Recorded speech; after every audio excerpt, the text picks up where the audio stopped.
पत्रकार महोदय राम दुलार यादव, हम तो साफ तौर पर ये हम देख रहे हैं कि संभल का जो घटना घटित हुआ है बहुत दुखद घटना है। और ये घटना करने वाले लोग कौन हैं? योगी आदित्यनाथ की सरकार में जो गठित कमेटी है, न्यायालय के कोर्ट के आदेश के मुताबिक वहाँ जांच करने गई। विद्युत विभाग, हमारी उत्तर प्रदेश सरकार, केंद्र सरकार के निर्देश पर जांच हुई है। जांच में कौन लोग पकड़े गए हैं? वर्तमान सांसद सपा के जो कम से कम 187 घरों में अवैध रूप से चोरी करके लोग बिजली चला रहे थे। ये बताइए, ये कितनी विडंबना है कि आप चोरी की, आप बत्ती चोरी कर रहे हो। और जो कमेटी गठित हुई है वो कमेटी गई है न्यायालय के आदेश पर, वहाँ ईंट पत्थर चलाए गए हैं। वो ईंट पत्थर चलाने वाले कौन लोग हैं? वो समाजवादी पार्टी का कार्यकर्ता हैं और वर्तमान सांसद वो समाजवादी पार्टी के हैं। ये बताइए पत्रकार महोदय, आप सरकार का दोष देते हो, सरकार का बिजली चोरी आप करते हो और सरकार पर ठोस मारते हो कि सरकार कुछ करती नहीं है। आज वो लोग जो पकड़े गए हैं कानूनी तौर पर, आज योगी आदित्यनाथ के सरकार में वो लोग जेल में हैं और 7 लोग एक दिन में ही वीडियो कैमरा द्वारा, आप ही जैसे भाई लोग कैमरा शूटिंग करके चेहरा पहचान के साथ की गिरफ्तारी 2 घंटे में किया था। आज अखिलेश यादव से सवाल पूछा गया, उन्होंने कहा था कि मुख्यमंत्री जहाँ रहते हैं उसके नीचे भी लिंक है। हम कह रहे हैं कि अखिलेश यादव को बहुत कुछ देखने को मिलता है। माननीय हमारे राष्ट्रीय अध्यक्ष हैं और हमारा ही नहीं समाजवादी पार्टी के हैं। मैं जब था, आज मैं भारतीय जनता पार्टी का राष्ट्रीय लीडर हूं। सच्चाई कहने में चूकता नहीं हूं। पीडीए ख़त्म हो गई, इनके पास पीडीए नाम का कोई चीज़ नहीं है।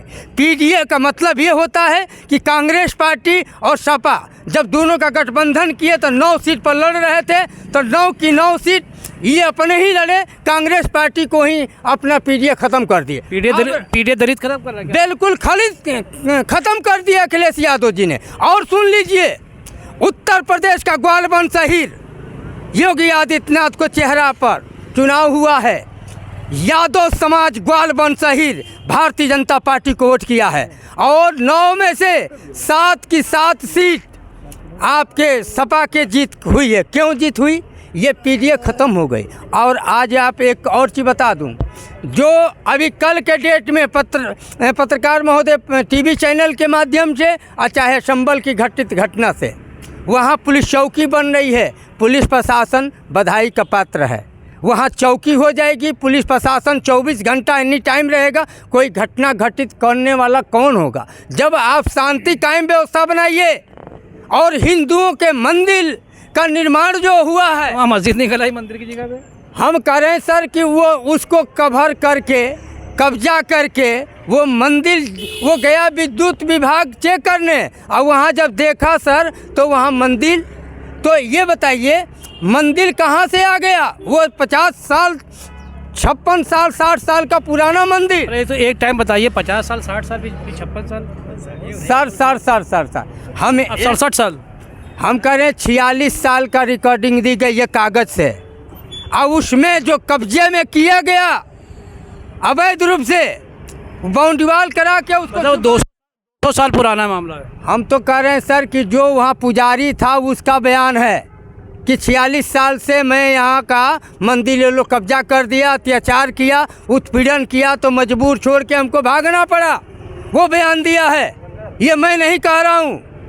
मंदिर को जब खोजा गया है तो शंकर भगवान का, बजरंगबली का, वहाँ हिंदुओं के मंदिर कोई अपना। आज तक बताइए कि मंदिर में जो है शंकर जी का और हनुमान जी का मंदिर बगल बगल रहता है। वहाँ मंदिर शंकर जी का अलग शिवलिंग मिला जी।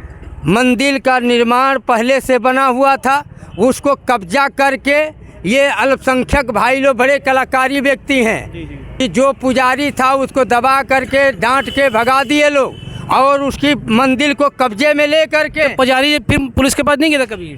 गए हैं, वही तो जांच में जब मौके पर मिला है, बजरंग बली का बात तस्वीर मिली है, मंदिर मिला है। तो बजरंग जी को जो है पहले से उनको जो है एहसास दिला देना चाहिए पंडित जी को कि हाँ यार मेरा मंदिर है, तो कहेगी वहाँ पर कब्जा कर लो। ये बताइए, जब ये लोग ज़बरदस्ती सता करके उसको कब्जा कर लेंगे, और जो लोग जहाँ 100 घर है, हम लखनऊ राजधानी की बात करते हैं, हम लखनऊ राजधानी में खड़े हैं सर। सम्मल को लेकर जिस तरह से घटा भारत के प्रधानमंत्री नरेंद्र मोदी को भारत की जनता ने चुन कर केंद्र में बहुमत की सरकार बनाई है, और उत्तर प्रदेश में सरकार क्या बनाई, सिर्फ मंदिर और मस्जिद ढूंढने के लिए। हम कह रहे हैं सर कि मंदिर मस्जिद में अब न बात आई है। इससे जब ये चुनाव हार जाते हैं तो ईवीएम पर दोष देते हैं। योगी आदित्यनाथ के चेहरे पर चुनाव हुआ है, 9 में से 7 सीट भारतीय जनता पार्टी बहुमत से जीत के आई है, और जहां से ये करहल में जीते हैं, माननीय सपा के राष्ट्रीय अध्यक्ष इस्तीफा दिए थे, वहां जीते, और वहाँ सपा का प्रत्याशी जीते हो, तो वहीं ईवीएम खराब नहीं थी। आप सजनता से बात करिए। आज उत्तर प्रदेश में योगी आदित्यनाथ के चेहरे पर चुनाव हुआ है, अभी 2 महीने के अंदर 9 सीट का उपचुनाव हुआ, और 9 में से हम 7 सीट योगी आदित्यनाथ के चेहरे पर भारतीय जनता पार्टी 7 के 7 सीट जीत के आई। 2 सीट सपा ने जीती। करहल में जब चुनाव सपा जीत गई तो ये चुप हो गए, ईवीएम ठीक है। आज जब 7 सीट पर हार गई तो ईवीएम खराब है। ये चुनाव आयोग को भी लोग दोषी मानते, पुलिस प्रशासन पर भी मानते, ये संविधान को नहीं मानते, ये लोग कानून को नहीं मानते, तो ये मानेंगे क्या? इनको नहीं मानेंगे, मना देंगे। और चुनाव आयोग ये भी कह दिया कि जब बहुमत से जब केंद्र में पारित होगा उसके तहत चुनाव होगा। इनकी हार की हताशा बोल रही है, ये कभी ये सफलता नहीं होंगे। और ये चुनाव विकास के नाम पर चुनाव हो रहा है, और जनता सबका साथ सबका विकास, विकास के धारा के नाम पर भारतीय जनता पार्टी चुनाव जीत रही है। सबका साथ सबका विकास, सबका साथ सबके विकास में क्या मुसलमान नहीं है कि दानिश अंसारी कौन है, ये हमको जवाब दे दें। वो भारतीय जनता पार्टी का बीजेपी उत्तर प्रदेश सरकार में है, वो हमारे पार्टी के कार्यकर्ता हैं, राज्य मंत्री का दर्जा दिया गया है। वो एक मात्रा है, वो एक मात्रा है। हम कह रहे हैं कि उत्तर प्रदेश के कम से कम 35 से 40% अल्पसंख्यक भारतीय जनता पार्टी को वोट किया है और भारतीय जनता पार्टी के साथ है।